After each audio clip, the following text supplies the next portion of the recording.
Hello everyone, welcome to Gangs of Toppers. So students, आज हम लोग अपना रियल नंबर का थर्ड लेक्चर पर आ गए हैं। अब जैसा कि मैंने पहले भी आप लोग को बताया था कि लेक्चर को हम लोग पार्ट बाय पार्ट डिवाइड किए हैं, राइट? तो आज हम लोग थर्ड पार्ट पे आए हैं, तो थोड़ा सा एक बार देख लेते हैं कि किस तरह से हमने डिवाइड किया था और ये इतना यूजफुल क्यों है। तो ऑलरेडी पॉइंट्स मैंने लिख चुका हूं, राइट, टाइम बचाने के लिए। तो जैसा कि हम लोग कोई भी चैप्टर पढ़ेंगे तो उसको 4 पार्ट में पढ़ेंगे, राइट? इसमें पहला पार्ट जो हमारा होगा वो क्या होगा? वो होगा चैप्टर के बेसिक्स। हो सकता है इसमें कुछ क्लास 9 का भी पढ़ाया जाए, 8 का भी पढ़ाया जाए, यानी बेसिक्स को पहले फिर से रिकॉल करने का। उसके बाद एनसीईआरटी स्पेसिफिक। अब ये यहां पर ना 2-3 चीजें हैं। पहला तो है कि कुछ ऐसे चैप्टर्स हैं जिसमें हम लोग एनसीईआरटी के हर एक क्वेश्चंस को करते हैं, कॉन्सेप्ट प्लस क्वेश्चंस। कुछ चैप्टर में ना हर एक क्वेश्चन वैसा कोई खास जरूरी नहीं है, राइट? तो ऐसे केसेस में हम लोग क्या करते हैं, टाइप ऑफ क्वेश्चंस को करते हैं कि एनसीईआरटी में 5 टाइप का क्वेश्चंस है, सीबीएसई को देखा गया कि 5 से 6 या 7 टाइप का क्वेश्चन पूछता है। तो उन सब को कुछ ऐसे चैप्टर्स होंगे जिसमें हम लोग पूरा टाइप को देखेंगे, राइट? और फिर यहां से जो पार्ट 3 होता है हम लोग का, वो होता है एमसीक्यू। काफी इंपॉर्टेंट है बिकॉज 20 मार्क्स आपका बोर्ड एग्जामिनेशन में एमसीक्यू आता है, राइट? तो एमसीक्यू को पूरा कैप्चर करना बहुत जरूरी है। And last that is PYQ. एक पार्ट हमारा होगा चैप्टर का पीवाईक्यू। क्यों पीवाईक्यू? बिकॉज देखिए, जब तक आप सीबीएसई के नेचर को नहीं समझिएगा तब तक आप चाह के भी एक 100 आउट ऑफ 100 एक्वायर करना मुश्किल होगा। तो इसलिए पहले नेचर को समझने के लिए हम लोग हर चैप्टर का 10 ईयर का पीवाईक्यू को भी करेंगे। आगे बढ़ते हैं। ये तो हुआ भैया जनरल इंट्रोडक्शन, कैसे हम लोग एक चैप्टर को पढ़ते हैं। अब यहां पर आज जो हम लोग रियल नंबर में है, तो ये हम लोग लेक्चर 3 में है, मींस थर्ड पार्ट भी आप कह सकते हैं। यानी हम 2 वीडियो में ऑलरेडी आपका इंट्रोडक्शन प्लस एनसीईआरटी के हर एक टाइप के क्वेश्चन रियल नंबर के हम लोग ने ऑलरेडी सॉल्व कर लिया है। और अगर आप नहीं देखे हैं तो आई बटन पर जाकर जरूर उसको विजिट कीजिए। आज हम लोग एमसीक्यू के पार्ट पर आएंगे, राइट? तो एमसीक्यू में आज क्या क्या हम लोग पढ़ने वाले हैं? तो सबसे पहले हम लोग पूरे चैप्टर्स के जितने भी बेसिक कॉन्सेप्ट्स थे दोबारा से एक बार रिकॉल करेंगे with in a minute. 1 minute कहना मुश्किल है, लेकिन 5-6 मिनट में हम लोग पूरे चैप्टर को रिवाइज कर जाएंगे, राइट? और इसी तरह से रिवीजन आपको भी करना होगा, क्योंकि बोर्ड एग्जाम में लास्ट टाइम में जब जाते हैं तो 2-3 घंटे में आपको पता होना चाहिए कि पूरे बुक को कैसे रिवाइज करते हैं। तो वो कहीं ना कहीं यहीं से सीखना हम लोग स्टार्ट करते हैं। तो इसलिए कैसे 5 से 10 मिनट में पूरे चैप्टर को रिवाइज करना है, उसके बाद कैसे एमसीक्यू को अटेम्प्ट करना है, वो सारा चीज हम लोग आज सीखेंगे। तो विदाउट वेस्टिंग टाइम चलिए शुरू करते हैं। पहला ही स्लाइड आप देख सकते हैं, लिखा हुआ है लेट्स रिकॉल। रिकॉल कीजिए क्या क्या पढ़े थे हम लोग। तो चलिए तुरंत 2 मिनट के अंदर में रिकॉल कर लेते हैं। तो हमने सबसे पहला नंबर सिस्टम के बारे में देखा था, राइट? ये क्लास 9 से रिलेटेड है, जिसकी जानकारी आपको होनी चाहिए। जिसमें सबसे पहला नंबर क्या था? Natural number. क्या होता है? All counting number together called natural number. जितने भी काउंटिंग नंबर्स हैं उनके सेट को एक साथ आप क्या बोल सकते हैं? Natural number, denoted by capital N. दूसरा है होल नंबर। होल नंबर क्या है? तो all natural number including zero. सारे नेचुरल नंबर और जीरो को इंक्लूड कर दीजिए, ये क्या बनता है? Whole number, and it is denoted by W. तीसरा आता है हमारा भैया इंटीजर। इंटीजर कहता है भैया सारा होल नंबर तो हम लेंगे ही लेंगे, साथ में नेचुरल नंबर का निगेटिव फॉर्म भी लेंगे, उसको हम कहेंगे integer. Means set of all whole number and negative natural number together called integer. इसके बाद आती है रैशनल नंबर। हाँ, integer is denoted by Z, याद रखना है। इसके बाद आती है रैशनल नंबर। रैशनल नंबर क्या होता है? तो भैया ये कहता है कि कोई भी नंबर अगर इस 3 फॉर्म में है तो वो रैशनल नंबर है। कौन कौन वो फॉर्म है? पहला फॉर्म है कि भैया पी बाई क्यू के फॉर्म में होना चाहिए। दूसरा, पी और क्यू क्या होना चाहिए? इंटीजर होना चाहिए। एंड तीसरा, Q is not equal to 0 होना चाहिए। अगर ये 3 चीज आपको मिल रही हैं तो आप कह सकते हैं कि वो नंबर रैशनल नंबर है। ये सब हम लोग क्लास 8 में ही पढ़ लिए थे। क्लास 9 आया तो यहां रैशनल नंबर के साथ साथ एक नया टॉपिक और आ गया, दैट इज इरेशनल नंबर। क्या है इरेशनल नंबर? तो भैया रेशनल नंबर का चचेरा भाई है। कैसे चचेरा भाई है? तो ये कहता है a number which can not be written in the form of P by Q, ऐसा नंबर जो पी बाई क्यू के फॉर्म में लिखा ही नहीं जा सकता है, लेकिन कंडीशन सेम है, where P and Q are integer and Q is not equal to 0, उसे हम लोग कहते हैं irrational number and it is denoted by Q dash. ये क्यू से डिनोट होता है और ये क्या होता है? क्यू डैश से। And all rational number and irrational number together called real number and it is denoted by capital R, या ऐसे भी आप देख सकते हैं, या बोल्ड में भी अगर आर लिखा रहे तो समझ जाइए कि ये क्या दिखा रहा है? रियल नंबर को दिखा रहा है। तो आप अपने एनसीईआरटी को लटिए या कोई और बुक लटिए, आप देखिएगा रियल नंबर को इन तीन में से किसी एक फॉर्म में लिखा हुआ दिख रहा है।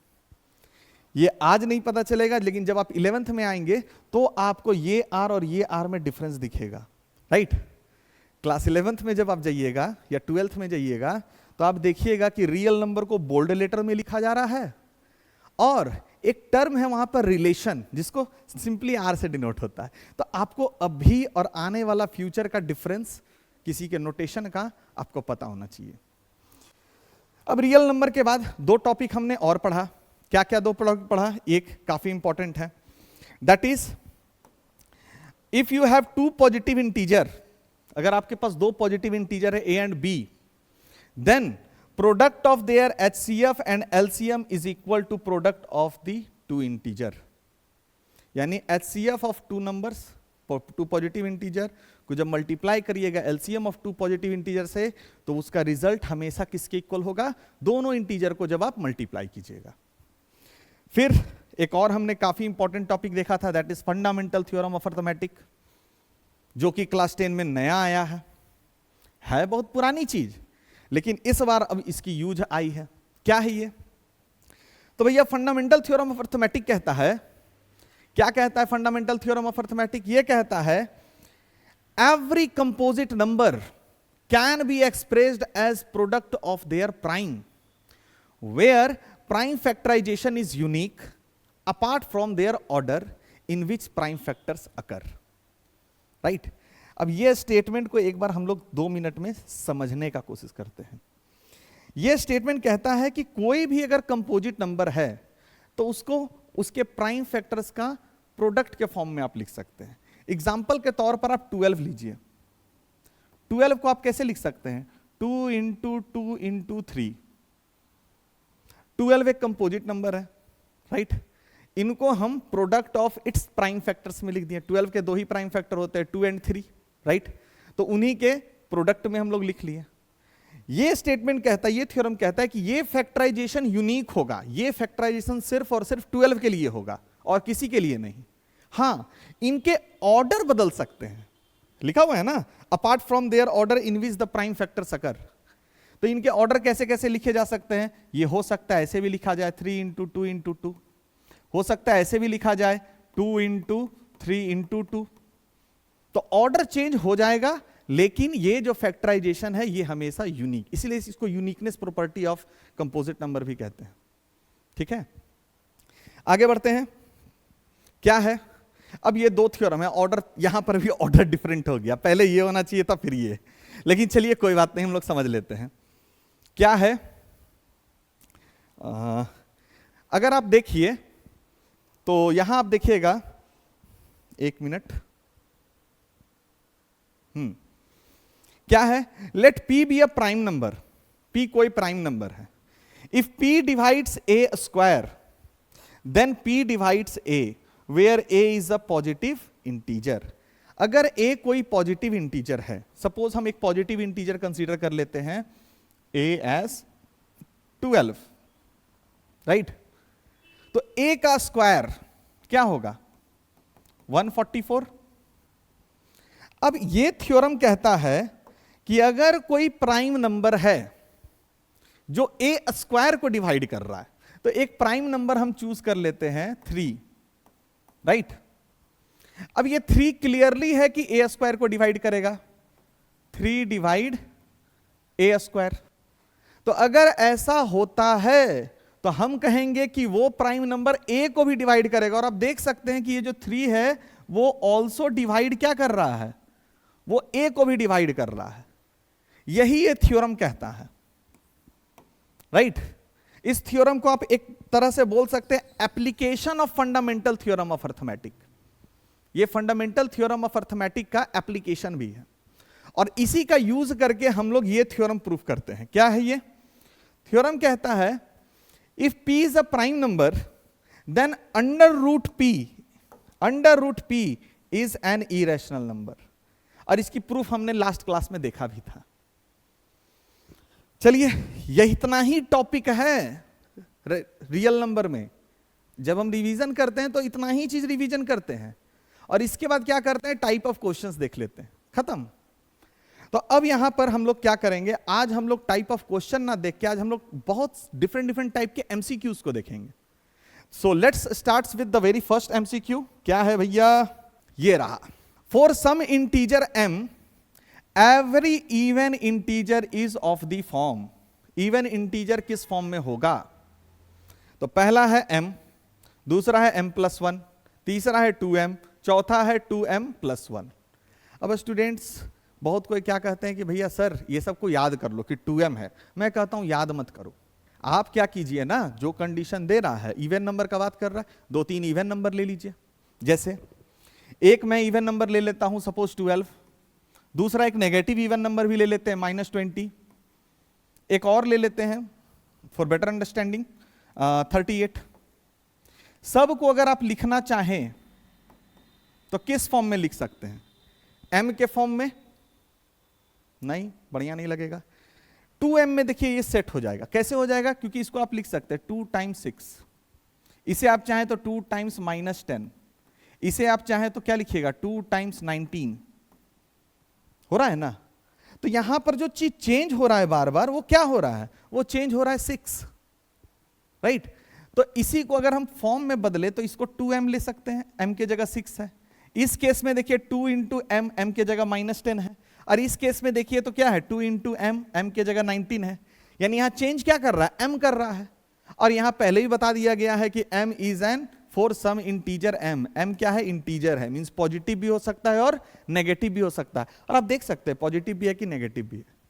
तो इसलिए हम लोग डायरेक्टली क्या बोल सकते हैं कि अगर कोई पॉजिटिव इंटीजर m है तो उसका इवन इंटीजर किस फॉर्म में होगा? वो 2m के फॉर्म में होगा। दैट्स इट, है ना? आगे बढ़े। इसी से एक सिमिलर एक और क्वेश्चन है। क्या है? फॉर सम इंटीजर q, कोई इंटीजर q है तो every integer is of odd integer is of the form. Odd integer किस फॉर्म में होगा? देखते हुए मैं बोल सकता हूं 2q+1। कैसे? फिर से मैं कहूंगा कोई भी 2 ऑड इंटीजर ले लीजिए, एक पॉजिटिव एक नेगेटिव, ज्यादा बेटर रहेगा। तो ले लेते हैं एक 7 और एक ले लेते हैं -11। अब देखिए दोनों को अगर लिखना चाहिएगा तो कैसे लिखाएगा? तो 2 × 3 + 1 नहीं होगा, 2 × 3 = 6 + 1 7। यहां -11 को लिखेंगे 2 × -6 + 1, यानी 6 × 2 = 12, -12 + 1 दैट इज -11। यहां पर चेंज क्या कर रहा है बुआ? तो यहां पर क्लियरली आपका चेंज कर रहा है ये m, राइट? बाकी सब तो एज इट इज लिखा हुआ है, तो इसलिए हम लोग जनरल फॉर्म क्या बोलेंगे? 2m+1। लेकिन यहां आपका इंटीजर q बोला है तो आप m के जगह q भी लिख सकते हैं, राइट? m के जगह आप 2q+1 भी लिख सकते हैं। तो इसलिए करेक्ट आंसर क्या हो जाएगा? 2q+1। हाँ स्टूडेंट्स, कभी कभी क्या होता है ना, आपका ऑप्शन में 2q+1 ना देके वो 2q-1 दे दे। घबराना नहीं है, ये भी पॉसिबल है। कैसे पॉसिबल है देख लीजिए। यही 7 को हम चाहें तो ऐसा भी लिख सकते हैं 2 × 4 - 1, और यही -11 को हम चाहें तो ये भी लिख सकते हैं 2 × -5 - 1। नहीं, 5 × 2 = 10, -10 - 1 -11। तो फॉर्म अगर इसके अकॉर्डिंग देखा जाए तो 2q-1 होगा। तो इसलिए आपको हमेशा ध्यान रखना है कि 2q+1 हो या -1 हो, ये दोनों फॉर्म है आपका ऑड इंटीजर का, ठीक है? तो ऑप्शंस वहां पर जरूर देखिएगा। थर्ड क्वेश्चन पे आते हैं। क्या है भैया? Again interesting question and this question is already asked in CBSE 2011 में आया है। अब आप लोग बोलिएगा सर इतना पुराना क्वेश्चन क्यों पढ़ रहे हैं, अब थोड़ी ही आएगा।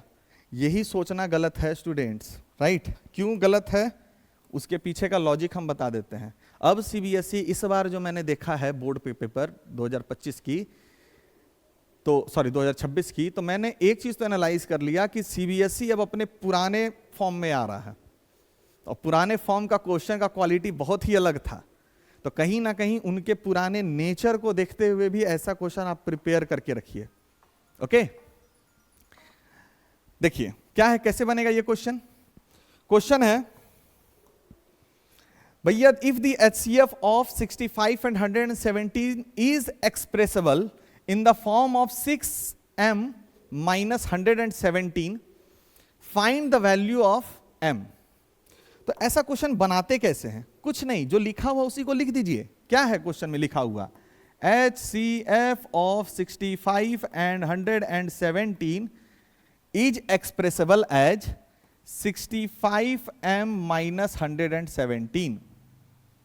जो स्टेटमेंट है उसको इक्वेशन में हम लोग लिख लिए। अब एचसीएफ इन दोनों का निकाल लीजिए।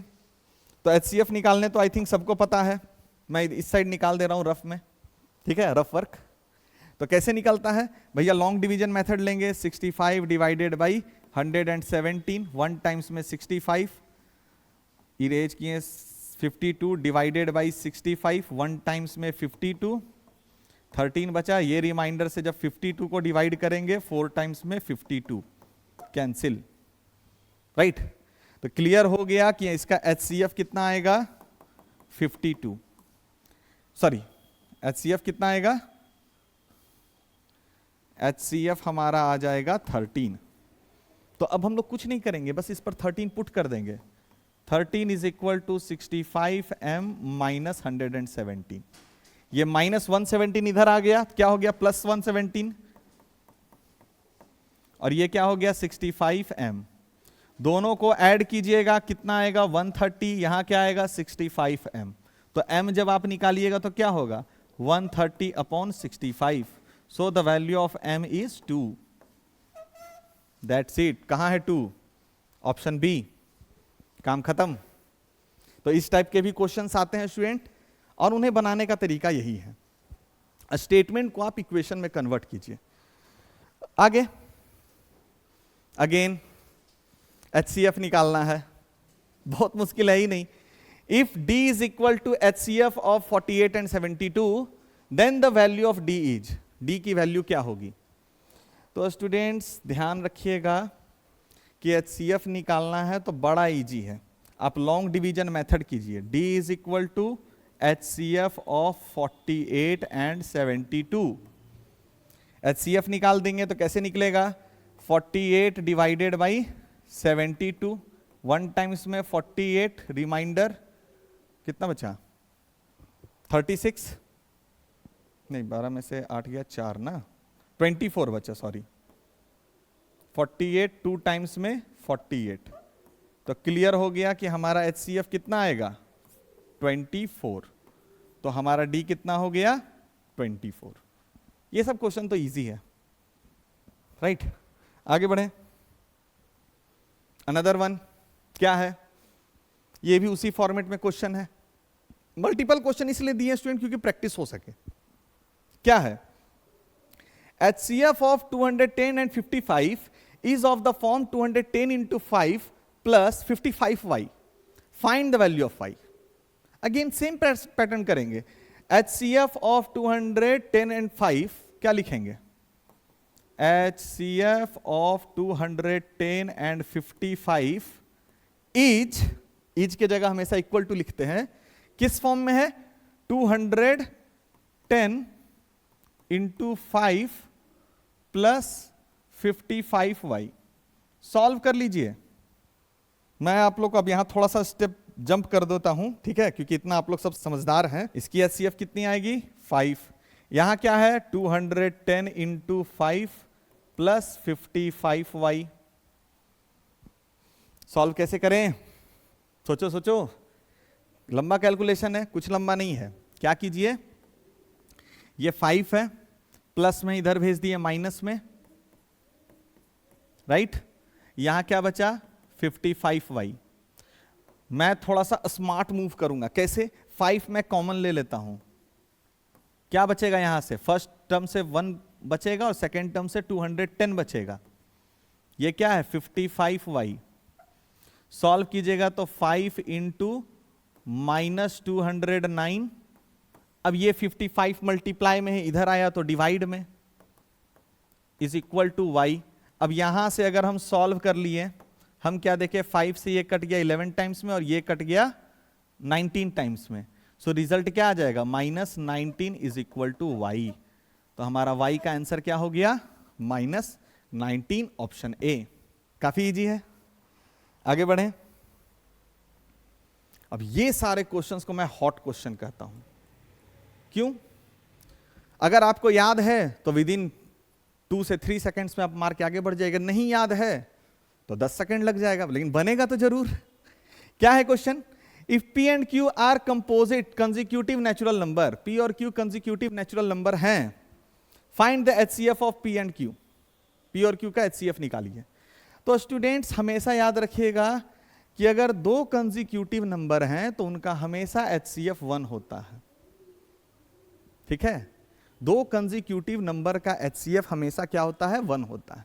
नहीं विश्वास है लेके चलिए, सपोज करते हैं 2 कंसेक्यूटिव नंबर ले लिए 8 और 9, HCF निकालिएगा तो क्या करेगा? लॉन्ग डिवीजन मेथड से 8 को 9 डिवाइड कीजिएगा, 1 टाइम्स में 8, 1 बचा। अब 1 से तो 8 को करेंगे तो क्लियरली 8 टाइम्स में कट जाएगा, तो इसलिए हम डायरेक्टली क्या कर सकते हैं, इसका HCF क्या हो रहा है 1। तो आपको जब नहीं समझ में आए तो एग्जाम्पल लेकर बना लीजिए, ठीक है। इसी से आप एक और रिजल्ट बता सकते हैं, क्या? That is 2 consecutive natural number are always coprime. क्या? 2 consecutive natural number are always coprime. क्यों? क्योंकि कोप्राइम का जो डेफिनेशन है वो क्या है? 2 number are said to be co-prime if their HCF is 1। अगर उनके HCF 1 है तो उसे हमेशा क्या कहते हैं? को-प्राइम। तो इसीलिए हम लोग यहां पर इसको मॉडिफाई करके क्या बोल दिए कि 2 consecutive natural number are always coprime. ठीक है, आगे बढ़ें। ये देखो अब आ गया सवाल एलसीएम का। अब एलसीएम ये सब तो बचपन में ही पढ़े थे, तो चलिए निकाल देते हैं। एलसीएम निकालनी है 36 और 198 की, लॉन्ग डिवीजन मेथड कीजिएगा। तो ये रहा आपका 36, ये रहा आपका 198, 2 टाइम्स में लीजिएगा तो 18 एंड 99, 3 टाइम्स में लेंगे तो 6 एंड 33, 3 टाइम्स में लेंगे तो 2 और 11। आगे अब दोनों प्राइम नंबर है तो आगे करने की जरूरत नहीं है। तो जब हम एलसीएम निकालें तो क्या हो जाएगा वो 2 इंटू 3 इंटू 3 इंटू 2 इंटू 11। मैं थोड़ा स्मार्ट हूं तो मैं इतना कैलकुलेशन नहीं करता हूं, देखकर डायरेक्ट मार दूंगा 396। राइट, अब बोलिएगा कैसे? तो देखिए स्मार्ट है ना, 2 3 जा 6, 6 3 जा 18, 18 2 जा 36 और 36 इंटू 11 कीजिएगा तो क्लियरली है कि यूनिट डिजिट पर तो 6 होगा। अब 6 दो ही ऑप्शन है, एक 36 और एक 396। राइट, 36 तो पॉसिबल नहीं क्योंकि मल्टीप्लाई जब 11 से होगा तो कहीं ना कहीं बड़ा नंबर ही आने वाला है, तो क्लियरली है कि वो बड़ा नंबर 396 होगा। तो इस तरह से भी आप कैलकुलेशन करके टाइम बचा सकते हैं, ठीक है। बिकॉज मेरे हिसाब से अगर आपकी तैयारी बहुत अच्छी है तो 100% है कि 20 MCQ के लिए हाफ एन आवर बहुत है। तो आपको यही दिमाग में रखना है कि हाफ एन आवर में मुझे 20 MCQs कर देना है। तो करने के लिए टाइम बचाना होगा ना, तो इस टाइप के क्वेश्चंस में टाइम बचाएंगे हम लोग। आगे बढ़ते हैं। ये देखिए अभी जो हमने रिकॉल में पढ़ा उसी पर का है क्वेश्चन। क्या है? दी HCF and LCM for the number 50 and 27। तो हमने अभी पढ़ा, क्या पढ़ा भाई? देख लेते हैं एक बार। ओहो, मोह माया में चल रहा है ये, मोह माया ममता, ये 2 जाल 3 जाल से हमेशा बच के रहना बच्चों। ये जाल हमेशा फंसाता है। चलो देखो, अभी हमने पढ़ा ना, अच्छा ये नहीं था, इसके पहले वाला था, पढ़े ना, क्या पढ़े थे कि HCF and LCM, HCF and LCM of two number A and B is product of the two number A and B, है ना। तो इसी का हम लोग इस्तेमाल करेंगे, है ना, और इस्तेमाल करके ये क्वेश्चन को सॉल्व करेंगे, ठीक है। तो यहां पर HCF इंटू LCM निकालना है, तो वो क्या हो जाएगा, जल्दी से आंसर बता दो फास्ट। ऑफ कोर्स यार, एक ही तो ऑप्शन दिख रहा है 350, राइट। 10, 100 और 50 तो पॉसिबल ही नहीं है यार देख कर भी कोई बता देगा 10, 100 एंड 50 तो पॉसिबल ही नहीं है। 1550, दैट्स इट। आगे बढ़ते हैं। A and B are two coprime. अब ये देखिए अच्छा क्वेश्चन है, इसको भी आप हॉट क्वेश्चन के तौर पे रख सकते हैं, राइट। अगर आप पढ़े हुए हैं तो 1 मिनट में आंसर करके आ जाइएगा, नहीं पढ़े हैं तो कंफ्यूजन में रहिएगा। लेकिन अगर नहीं भी पढ़े हैं तो मैं आपको अप्रोच जरूर सिखा दूंगा कि किस तरह से क्वेश्चन को देखने के बाद हम लोग अटेम्प्ट करते हैं। जैसे ये क्वेश्चन है, let a and b be coprime, then a square and b square are. A और बी अगर को प्राइम है तो ए स्क्वायर और बी स्क्वायर क्या होगा। तो दो को प्राइम नंबर ले लेते हैं। अब मैं याद कर रहा हूं, क्लास 1 याद कीजिए, फर्स्ट क्लास। अगर आप नहीं देखे हैं तो आई बटन पे जाकर जरूर से फर्स्ट क्लास को देखिएगा। तो उसमें मैंने बताया था two prime number are always coprime. दो प्राइम नंबर हमेशा को प्राइम होते हैं, pair of two prime number. तो आप दो को प्राइम नंबर ले लीजिए, मान लेते हैं एक 3 ले लेते हैं, एक 5 ले लेते हैं।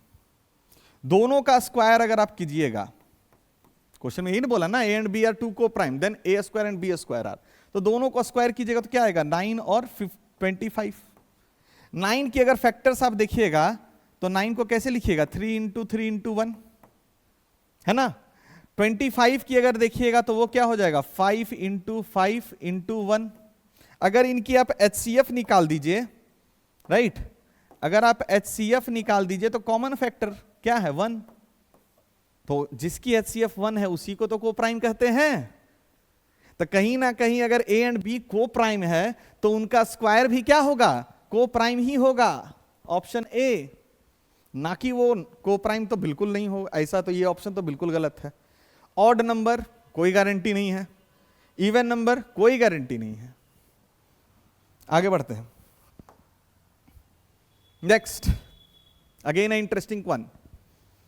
अब ये क्वेश्चन को देख कर ना मुझे एक थ्योरम याद आ रहा, सॉरी एक अलजेब्रिक आइडेंटिटी याद आ रही है। आई होप आप लोग को भी याद आ रही होगी। क्या है, किस फॉर्म में दिख रहा है ये, 119 माइनस 111 स्क्वायर, 119 का स्क्वायर माइनस 111 का square.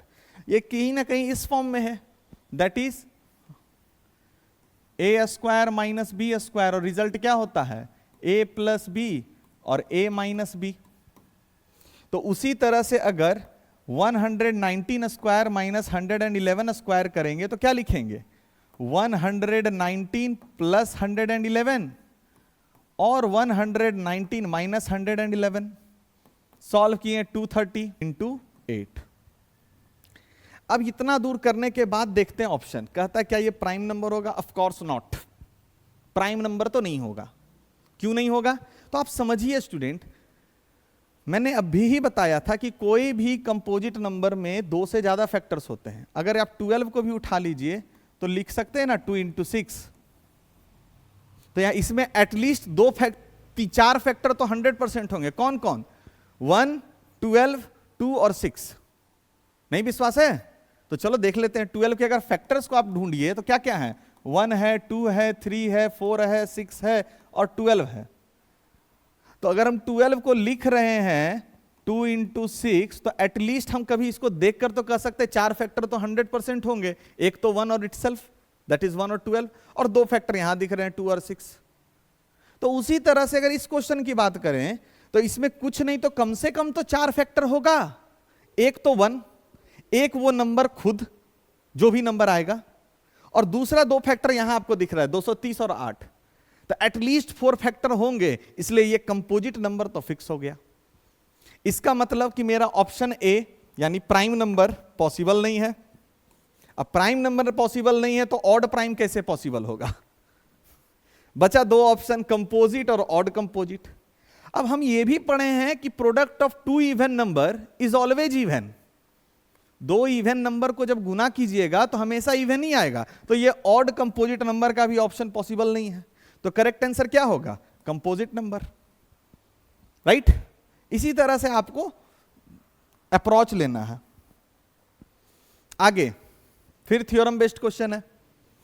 If p is a prime number and p divides a square, then हमने पढ़ा है ना कि अगर कोई p एक प्राइम नंबर है, वो अगर a स्क्वायर को डिवाइड कर रहा है तो वो a को भी डिवाइड करेगा। इसीलिए हम लोग क्या बोलेंगे? p divides a। Option B is the correct answer. कुछ दिमाग नहीं लगाना ये क्वेश्चन में,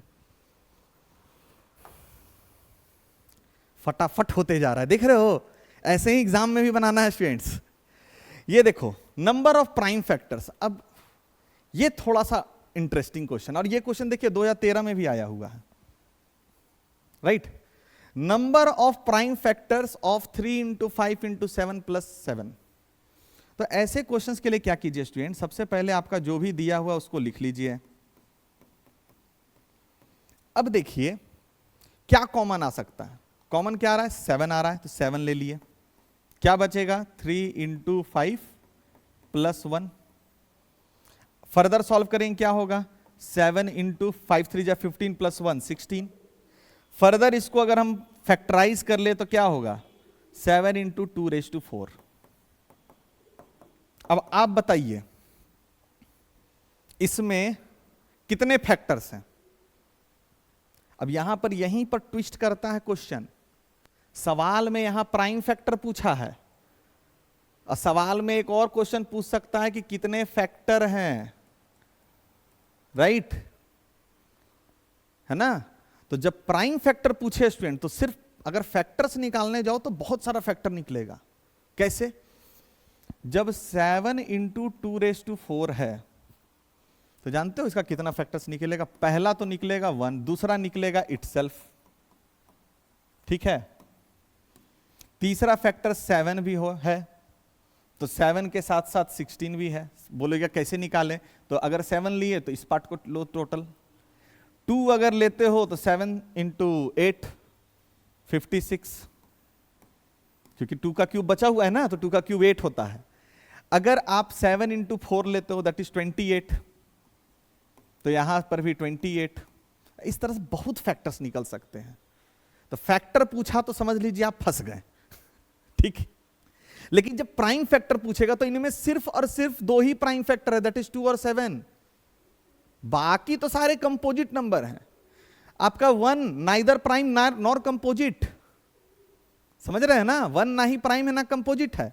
तो अगर क्वेश्चन में आपका प्राइम फैक्टर पूछता है तो आपको ऐसे केस में प्राइम फैक्टराइजेशन आपने कर लिया।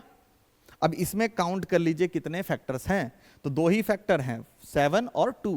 तो इसका करेक्ट आंसर होगा 2। उत्तरी ऑप्शन में तो है ही नहीं। तो एक काम करते हैं ना, इस ऑप्शन 1 को हम 2 बना देते हैं, ऑप्शन ए, ठीक है। क्लियर? नेक्स्ट, अब आ गया एलसीएम। बहुत एचसीएफ कर लिए, अब कुछ एलसीएम कर लेते हैं। 2 positive integer m and n are expressed as, m को एक्सप्रेस किया गया p raise to 5 into Q square, n को एक्सप्रेस किया गया है p cube into Q raise to 4, where p and q are prime number. p and q क्या है? आपकी प्राइम नंबर है। आपको निकालना है LCM of m and n। LCM m और n का क्या होगा? तो स्टूडेंट्स 2 लाइन खाली दिमाग में बैठा ही लीजिए।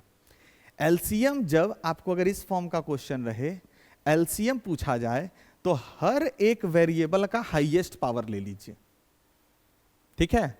और अगर एचसीएफ पूछा जाए तो कॉमन वेरिएबल का लोएस्ट पावर लीजिए। याद रखिएगा, कॉमन वेरिएबल शब्द को समझिएगा। एलसीएम के लिए सारे वेरिएबल, जितने वेरिएबल एग्जिस्ट कर रहे हैं, हो सकता है कुछ वेरिएबल इसमें हो और इसमें ना हो, उन सबको लेना है और उनके हाईएस्ट पावर को लेना है, ठीक है। और एचसीएफ में सभी में कॉमन वेरिएबल का लोएस्ट पावर लेना है। तो जब यहां पर हम एलसीएम की बात करेंगे m और n की, तो हम क्या करेंगे, इनमें वेरिएबल कौन कौन है, p और q है, और तो कुछ दिख नहीं रहा है, तो लिख लिए p, लिख लिए q। अब p का दोनों में हाईएस्ट पावर क्या है, 5 है, तो 5, और q का कितना है, 4 है, तो 4। यही हो गया आंसर, इससे ज्यादा दिमाग नहीं लगाना है। और यही अगर HCF का क्वेश्चन होगा, अच्छा अभी HCF का नहीं है, LCM का ही है, चलो कर लेते हैं। LCM में देखो, फिर से देखो वही चीज आ रहा है, क्या बोले, A आपकी दी गई है 2⁴ इंटू 3 क्यूब, B का दिया हुआ है आपका क्या 2⁵ इंटू 3² इंटू 5, और C दिया हुआ है 3⁻n इंटू 5²। इनकी जो एलसीएम दी गई है वो कितनी दी गई है, 5⁻², जिसको 5² भी कहते हैं, 3⁻4 और 2⁻4। अब अगर स्टूडेंट, मैंने क्या बोला था अभी, एलसीएम के लिए हर एक का, जितने भी आपको फैक्टर्स दिख रहे हैं, सब का हाईएस्ट पावर देखना है। तो यहां देखिए फर्स्ट में 2 और 3 है, तो 2 और 3 का हाईएस्ट पावर क्या है, तो 2 का हाईएस्ट पावर इस सब में अगर हम देखें तो सिर्फ और सिर्फ 4 है, तो 2⁻4। 3 का हाईएस्ट पावर आप देखिए तो 3 का क्यूब है, यहां 3 का स्क्वायर और 3⁻n है। तो भैया जो आर्बिट्रेरी है, जैसे n वेरिएबल है, उसी को लेके चलते हैं, तो ये क्या होगा 3⁻n। और 5 का हाईएस्ट पावर क्या है भैया, 5 का हाईएस्ट पहला में तो है ही नहीं, दूसरा 2 में सिर्फ 2 है, तो 2 ले लिए, 5⁻2, 5² इंटू 3⁻4 इंटू 2⁻4। अब यहां से क्लियरली जादूगर का जादू देखो, कैसे जादू करेंगे, ये 5² कैंसिल आउट, 2⁻4 कैंसिल आउट, क्या बचा 3⁻n इज इक्वल टू 3⁻4। अब इससे कंपेयर करेंगे तो ऑन कंपेयरिंग, जब हम कंपेयर किए तो n मेरा क्या मिलेगा 4, काम खत्म, जय हिंद जय भारत। बस एक्सप्लेन करने में टाइम लगता है स्टूडेंट, लेकिन जब आप एग्जाम में बनाने बैठिएगा तो यही क्वेश्चन आप मुश्किल से 20 सेकेंड में बनाकर निकल जाइएगा। आगे बढ़ते हैं। ओहो खत्म, टाटा गुड बाय, गया। 15 क्वेश्चन कब हो गया पता ही नहीं चला। चलिए, आई होप आप लोग को ये सारा अच्छा लगा होगा, और इसके पीडीएफ नोट्स के लिए students you need to join our Telegram channel, right. ये क्यूआर कोड को स्कैन कीजिए पॉज करके, and you can easily join our Telegram channel. और टेलीग्राम चैनल में आपको सारे पीडीएफ नोट्स मिल जाएंगे, है ना, साथ में कुछ एक्स्ट्रा अनाउंसमेंट भी वहाँ होते रहती हैं, राइट। तो जरूर आप हमसे ज्वाइन किया। अब इफ अगर आपको कोई क्वेश्चंस में प्रॉब्लम है, राइट, तो मैं आपको कहूँगा कि आप यही टेलीग्राम पे अपने क्वेश्चन को पोस्ट भी कर सकते हैं। विदिन 24 आवर आपको उसका आंसर विथ एक्सप्लेनेशन हम लोग प्रोवाइड करेंगे। So that's all from my side. I hope you all enjoy the session, right? And फिर से मैं कहूँगा, if you understand this one, please like and subscribe. Like and subscribe हमें boost करता है कि नहीं और अच्छे अच्छे कंटेंट आप लोग के लिए हम लाते रहें। Bye, good night.